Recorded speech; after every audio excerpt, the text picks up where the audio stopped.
मित्रों नमस्कार। आज का विषय है ज्ञान, साहित्य, बौद्धिक क्षमता, लेखन शक्ति, पत्रकारिता, बुद्धि के कारक ग्रह, जिसे ज्योतिष जगत में राजकुमार की संज्ञा दी जाती है, शीघ्र फल प्रदायक की संज्ञा दी जाती है, बुध के राशि परिवर्तन के प्रभाव के संदर्भ में। बुध का परिवर्तन हो रहा है कहां से? अपनी राशि मिथुन से चंद्रमा की राशि कर्क में। और कब हो रहा है?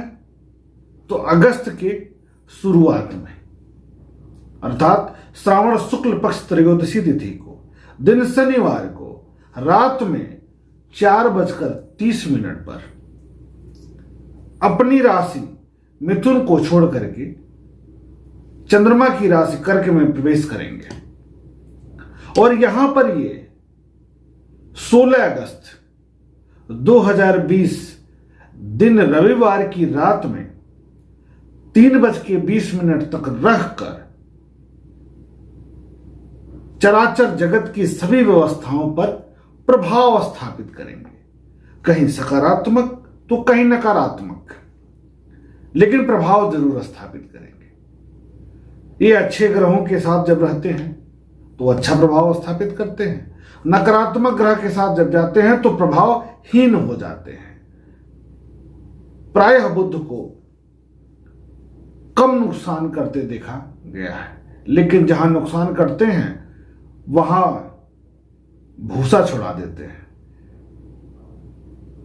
तनाव की स्थिति उत्पन्न कर देते हैं।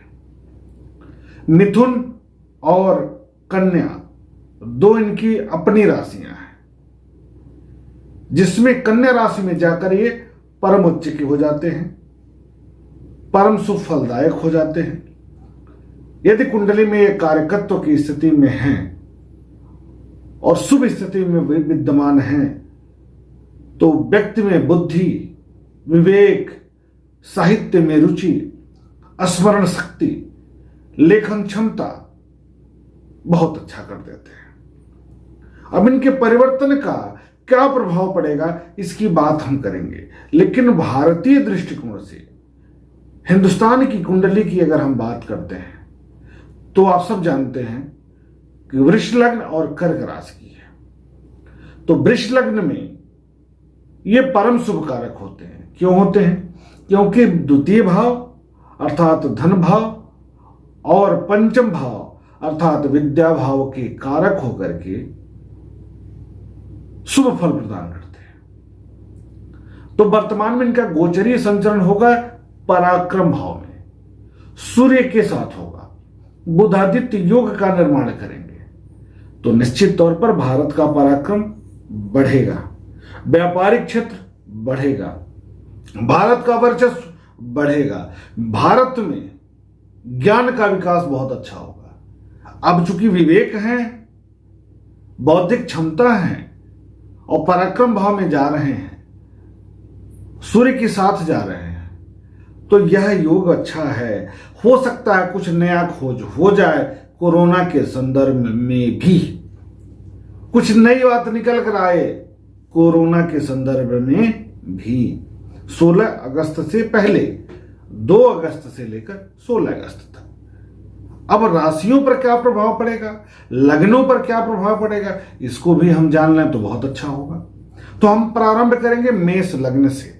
देखिए यहां हमारे गणना का जो तरीका होगा वह होगा लग्न पर।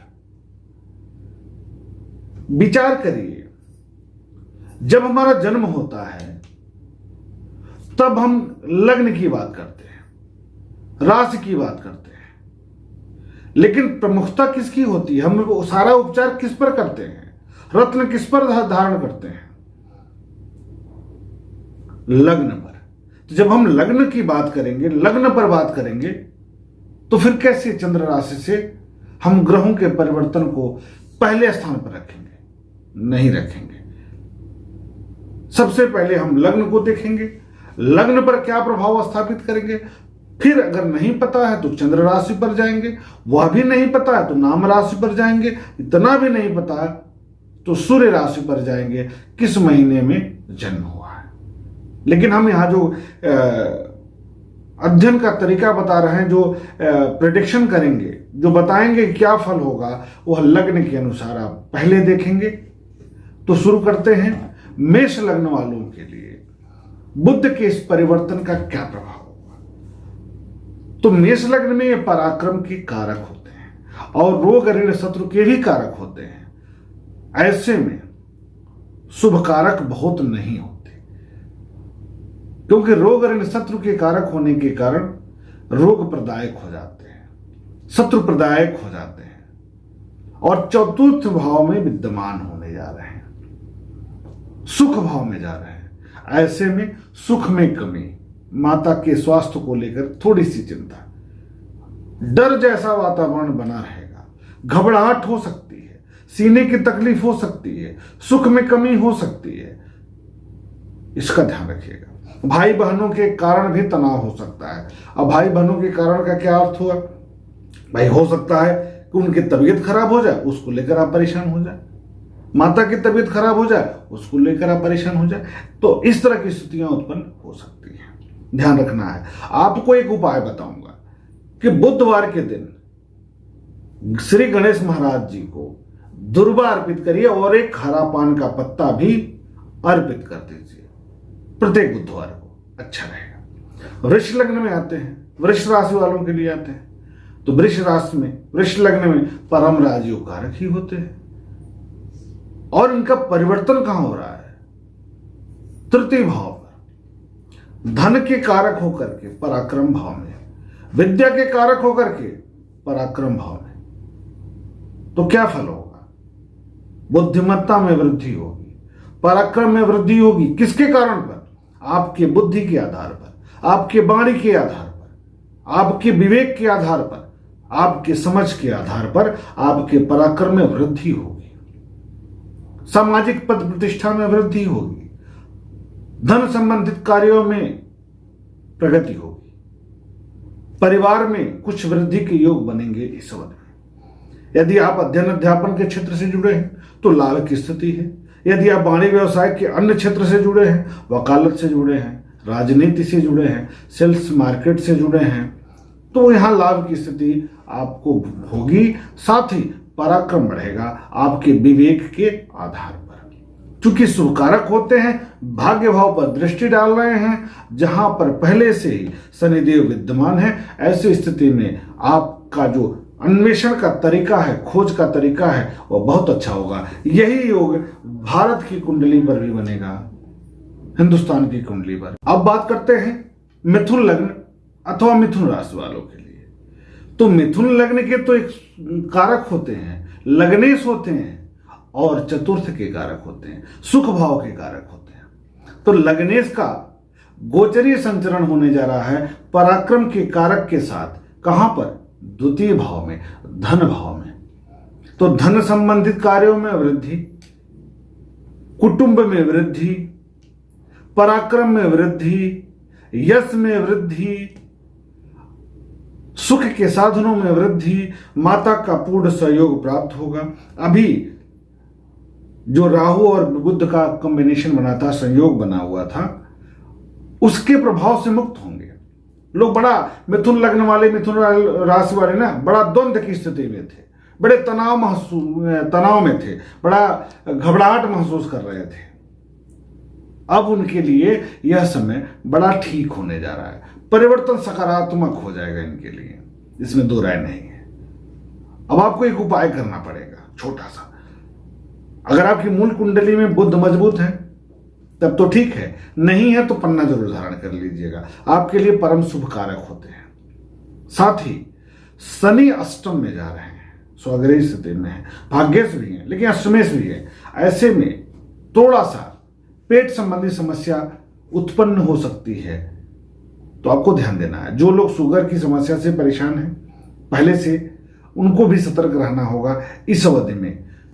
पेशाब संबंधी समस्या बढ़ने ना पाए, इसका ध्यान रखना है। अब हम बात करते हैं कर्क लग्न वालों के लिए कर्क राशि वालों के लिए क्या प्रभाव होगा? तो कर्क लग्न में ये सर्वथा शुभ फलदायक नहीं होते। व्यय भाव के कारक होते हैं, साथ ही पराक्रम के भी कारक होते हैं, लेकिन बहुत अच्छा फल नहीं प्रदान करते, व्यय कराते हैं। पराक्रम के कारक हैं तो पराक्रम में वृद्धि करते हैं, लेकिन व्यय में मुख्य रूप से जो व्यय का कार्य होगा, खर्च होगा, यात्रा पर खर्च होगा, धार्मिक यात्राओं पर खर्च होगा, या अनावश्यक जो खर्च भी होगा वह भी बुध के द्वारा ही होगा। और यह गोचरी संचरण आरंभ करने जा रहे हैं लग्न भाव पर, लग्न अर्थात शरीर पर, मन मस्तिष्क पर। तो इस अवधि में आप अस्वस्थ महसूस कर सकते हैं। अब 14 दिन का समय है, 7 दिन तो खर्च में ही जाएगा, 7 दिन तो मानसिक तनाव में ही जाएगा, और उसके बाद अगला 7 दिन ठीक हो जाएगा। बाद का समय आपके लिए ठीक होगा, लेकिन शुरुआती जो अवधि है वह आपके लिए बहुत अच्छा नहीं दिख रहा है। हो सकता है कि इस अवधि में तबीयत खराब हो, उस पर कुछ खर्च हो जाए, पारिवारिक तनाव के कारण मानसिक तनाव आ जाए, भाई बंधुओं के कारण भी कुछ मानसिक तनाव आ जाए। इस तरह की स्थितियां कर्क लग्न वालों के लिए बन रही हैं। अब हम बात करते हैं सिंह लग्न में। तो सिंह लग्न में भी बहुत शुभ तो नहीं होते, लेकिन नकारात्मक फल प्रदायक नहीं होते। एक तो लग्नेश के मित्र हैं, दूसरे लाभ के कारक हैं और धन भाव के कारक हैं। तो धन का जो विभाग है, आय और इकट्ठा, मतलब आना और संचय होना, यह दोनों ही बुध के अधीन है। और ऐसे में बैंक बैलेंस कितना होगा, लाभ कितना होगा, यह आपकी मूल कुंडली में यदि बुध मजबूत है तो उसी के अनुसार समझा जाएगा। लेकिन यहां गोचरी संचरण की बात हो रही है, तो गोचरी संचरण हो रहा व्यय भाव पर, तो लाभ और धन, तो लाभ भंग राजयोग, लाभ भंग योग बन गया। अर्थात तो लाभ के मामले में आप बहुत अच्छा महसूस नहीं करेंगे। व्यापारिक क्षेत्र से जुड़े हैं तो लाभ थोड़ा सा शुरुआत में घटेगा, बाद में रिकवरी हो जाएगी, शुरुआत में घटेगा। आप राजनीति के क्षेत्र में हैं, शुरुआती कमजोरी दिखेगी, बाद में ठीक हो जाएगा। यदि आप सेल्स मार्केट के क्षेत्र से हैं तो थोड़ा सा सेल घटेगा, बाद में ठीक हो जाएगा। यदि आप अध्ययन अध्यापन के क्षेत्र से जुड़े हैं तो हो सकता है कि मन व्यग्र हो और पढ़ाई न हो पाए, मन व्यग्र हो तो जो आपका कार्य हो बाधित हो, यह हो सकता है। इसके लिए आपको थोड़ा सा काम करना होगा, सूर्य को ठीक करिएगा, सूर्य को जल देते रहिएगा, और बुधवार के दिन गाय को हरा चारा खिला दीजिएगा। बस इतना ही करना आपको, बहुत फायदा होगा। अब हम बात करते हैं कन्या लग्न वालों के लिए। तो कन्या लग्न के भी ये कारक हो जाते हैं, क्योंकि राज्य भाव के कारक हैं और लग्न के कारक हैं, तो परम शुभ कारक हो जाएंगे। लग्ने स्वयं होकर के लाभ भाव में सूर्य के साथ जा रहे हैं, एकादश भाव में यह युति खिलेगी, बहुत मजबूत होगी, और इनकी दृष्टि पड़ेगी पंचम भाव पर स्वग्रही शनि के साथ। तो अध्ययन अध्यापन के क्षेत्र से जो लोग भी जुड़े हैं उनके लिए यह समय अनुकूलप्रद है, लाभप्रद है। आय के मामले में भी नए स्रोत बन सकते हैं या कुछ लाभ की स्थिति बन सकती है, इसमें दो राय नहीं है। आप अपने बुद्धि बल के आधार पर धन कमा सकते हैं, आप अपने परिश्रम के आधार पर कुछ नया आय का स्रोत बना सकते हैं, सृजित कर सकते हैं।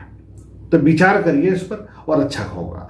पिता का सुख प्राप्त होगा, पिता का सहयोग प्राप्त होगा, पिता का सानिध्य प्राप्त होगा, पिता से कुछ लाभ की स्थिति भी बन सकती है।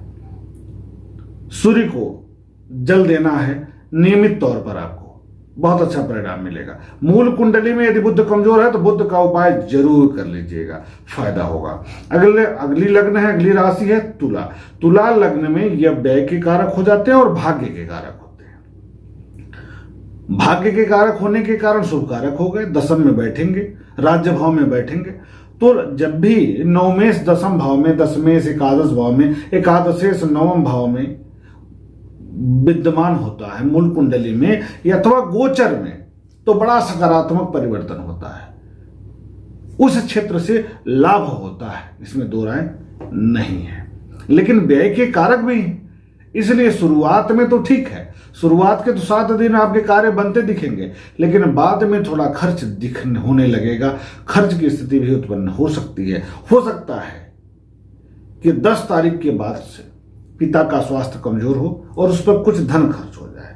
हो सकता है धार्मिक कार्य घर में हो और उस पर कुछ खर्च हो जाए। इस अवधि में कुछ खर्च अधिक बढ़ा हुआ दिखेगा आपका, इसमें दो राय नहीं है। पिता से भी संबंधित हो सकता है और घर में अन्य सदस्यों के संदर्भ में भी हो सकता है जो आपसे बड़े हैं। लेकिन आप परिश्रम करेंगे, सम्मान में वृद्धि होगी, भाग्य में वृद्धि दिख रही है। जो लोग सरकारी क्षेत्र से जुड़े हुए हैं उनके लिए भी लाभ की स्थिति है, सकारात्मक समय होगा। अब हम बात करते हैं वृश्चिक लग्न अथवा वृश्चिक राशि वालों के लिए कैसा होगा। तो वृश्चिक लग्न में ये अष्टम के कारक होते हैं, अच्छा भाव तो है नहीं अष्टम, और लाभ के कारक होते हैं। तो लाभ के भले ही कारक हैं, लेकिन वृश्चिक लग्न में बुध शुभ फलदायक नहीं रह जाते, नकारात्मक फल प्रदायक के रूप में ही माना जाता है।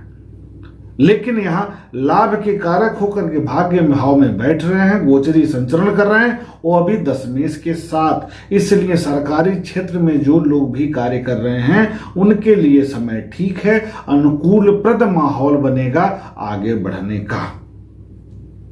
कुछ लाभ की स्थिति भी उत्पन्न हो सकती है, इसमें भी दो राय नहीं। दूसरी तरफ स्वास्थ्यगत समस्या भी परेशान कर सकती है। स्वास्थ्य पर विशेष ध्यान देना है, विशेषकर वे लोग जिनको शुगर आदि की समस्या है, आंतरिक रोग की समस्या है, वे लोग बिल्कुल सतर्क रहें। इस अवधि में खर्च बढ़ सकता है, तनाव बढ़ सकता है शुरुआत के दिनों में, लेकिन अंतिम जो समय होगा यानी 10 तारीख के बाद वह लाभप्रद होगा, सकारात्मक फल प्रदायक होगा, इसमें दो राय नहीं है। जो लोग व्यापार के क्षेत्र से जुड़े हैं उनके लाभ की स्थिति बनेगी, अच्छे लाभ की स्थिति बनेगी। जो लोग अध्ययन अध्यापन के क्षेत्र से जुड़े हैं उनके लिए शुरुआत में मन नहीं लगेगा, बाद में थोड़ा सकारात्मक प्रभाव दिखेगा। जो लोग सरकारी नौकरियों के लिए तैयारी कर रहे हैं उनके लिए भी यदि पूर्ण मनयोग से तैयारी करेंगे तो बुधादित्य योग होने के कारण लाभ की स्थिति बनेगी। अब हम बात करते हैं धनु लग्न अथवा धनु राशि में। तो धनु लग्न में भी ये 2 केंद्रों के स्वामी हो जाते हैं, सप्तम के स्वामी होते हैं और दशम के स्वामी होते हैं। तो कारकत्व में आ जाते हैं, लाभदायक हो जाते हैं, क्योंकि राज्य के कारक है, दशम के कारक है, तो इसमें दो राय तो नहीं है। लेकिन इनका जो गोचरी संचरण होने जा रहा है वह ठीक नहीं हो रहा है, वह हो रहा है अष्टम भाव पर। मृत्यु भाव माना जाता है अष्टम को, स्वास्थ्य की दृष्टि से खराब भाव है। वैसे भी 6, 8, 12 में कोई 100 में ग्रह जाते हैं तो उसको हम खराब मानते हैं। तो यहां बुध जा रहे हैं तो दाम्पत्य में तनाव की स्थिति, दाम्पत्य को लेकर के किसी न किसी तरीके का तनाव हो सकता है। जीवन साथी का स्वास्थ्य खराब हो जाए, मनमुटाव हो जाए, नासमझी की स्थिति उत्पन्न हो जाए, ऐसा वातावरण बन सकता है। लेकिन राज्य के कारक हैं तो अष्टम में जा रहे हैं तो वहां भी गड़बड़ हो जाएगा, यानी राज्य भंग योग का निर्माण हो रहा है। कार्य क्षेत्र से मन विचलित होगा, कार्य करने का मन नहीं करेगा। जो कार्य कर रहे हैं आप, जो सम्मान आपको मिलना चाहिए वह इस अवधि में नहीं मिलता दिखेगा, इसको आप देख लीजिएगा। पिता द्वारा आपके ऊपर संदेह व्यक्त किया जा सकता है, हो सकता है आपसे पिता असंतुष्ट रहें इस अवधि में, इसमें दो राय नहीं है, संभव है। अब बात करते हैं, क्योंकि सूर्य भी वहां है इसलिए बहुत आंतरिक समस्या तो नहीं परेशान करेगी, लेकिन पेट की समस्या परेशान कर सकती है। थोड़ा वाणी पर आपको संयम बरतना है। इसमें एक उपाय आप कर सकते हैं, श्री गणेश भगवान को एक हरा पान का पत्ता, दुर्बा और हरी मूंग अथवा उड़द 2-3 सप्ताह चढ़ा दीजिएगा, बस, और कुछ नहीं करना है। अब हम बात करते हैं मकर लग्न अथवा मकर राशि वालों के लिए। तो मकर लग्न में सप्तम भाव में जा रहे हैं और कारक किसके हैं? रोग, ऋण, शत्रु के और भाग्य के। तो शुरुआत में तो आपको तनाव दिखेगा, दाम्पत्य में तनाव हो जाए, पत्नी की तबीयत खराब हो जाए, पति की तबीयत खराब हो जाए, प्रेमिका से संबंध बिगड़ने लगे, लेकिन बाद में मैनेज हो जाएगा, बाद में कोई दिक्कत नहीं आएगी। इस बीच में जो प्रेम संबंध से जुड़ना चाहते हैं, यदि सुनहरे अवसर मिल रहे हैं तो विचार करने की आवश्यकता है। वैवाहिक कार्यों में भी सफलता के योग बन सकते हैं, जीवन साथी का सहयोग मिल सकता है, लेकिन शुरुआत में नहीं। 10 अगस्त तक तो नहीं मिलेगा, उसके बाद मिलेगा। उससे पहले तो इस क्षेत्र से तनाव का वातावरण बन सकता है। साझेदारी के कार्यों में शुरुआत में अवरोध दिखेगा, बाद में लाभ दिखेगा, लेकिन चूंकि भाग्येश भी हैं, सप्तम में बैठे हैं, इसलिए साझेदारी के कार्यों से लाभ की तरफ ले जाएंगे, सकारात्मक फल प्रदान करेंगे अंततः। इस प्रकार आपके लिए भी बुध का जो यह गोचरी संचरण है वो ठीक है, लेकिन यहां अष्टम के कारक ग्रह सूर्य भी विद्यमान है, इसलिए दांपत्य में अवरोध कर देंगे, आंतरिक डर का वातावरण बनाए रखेंगे, मन में हमेशा कुछ उलझन जैसा महसूस होगा, इसमें दो राय नहीं।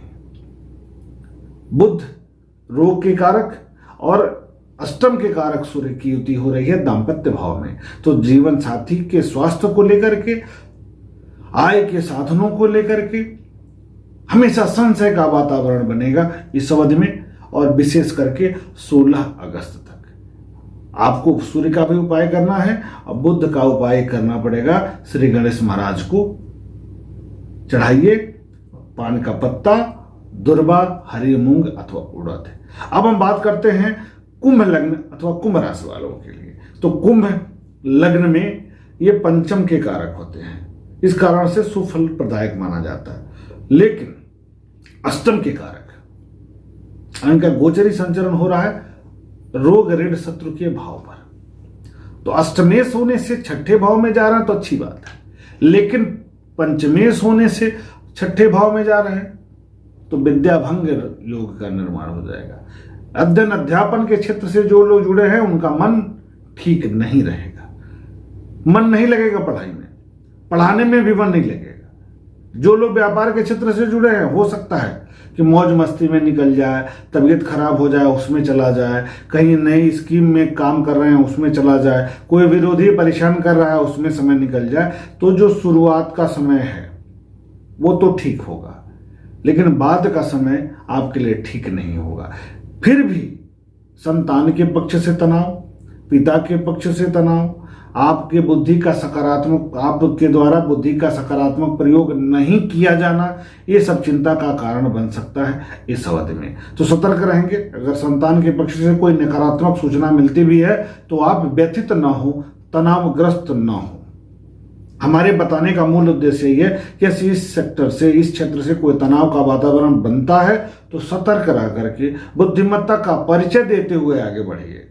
इस बहुत अल्प समय है, 12 से 14 दिन, 15 दिन, 16 दिन की बात है, तो आप ऐसे ही काट देंगे खट से, लेकिन तनाव दे सकता है। स्वास्थ्य पर आपको ध्यान देना है, विशेषकर वे लोग जिनको शुगर आदि की समस्या पहले से चली आ रही है, इसका ध्यान रखेंगे। अब हम बात कर लेते हैं मीन लग्न अथवा मीन राशि वालों के लिए। तो मीन लग्न में ये चतुर्थ भाव के कारक हो जाते हैं, साथ ही सप्तम भाव के कारक हो जाते हैं, और गोचरी संचरण कहां कर रहे हैं शुरुआत, गोचर कहां होने जा रहा है तो पंचम भाव में।